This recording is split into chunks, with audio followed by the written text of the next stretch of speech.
आरती और छोटू को लेकर एक बवाल की खबरें आ रही है।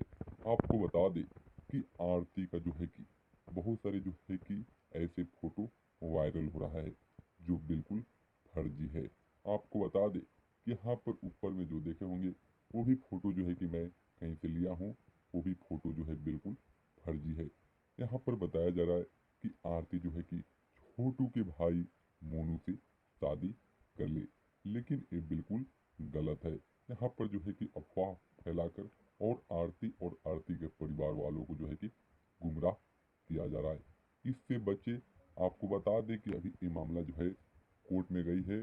कोर्ट जो निर्णय लेगा वही होगा, लेकिन अभी ऐसा कोई सूचना नहीं है कि आरती का शादी जो है कि छोटू के भाई मोनू से ही होगा, क्योंकि आरती जो है खुद अपने बयान जो है कि मीडिया के सामने रखी और आप देखे भी होंगे। अगर नहीं देखे तो इस वीडियो को शेयर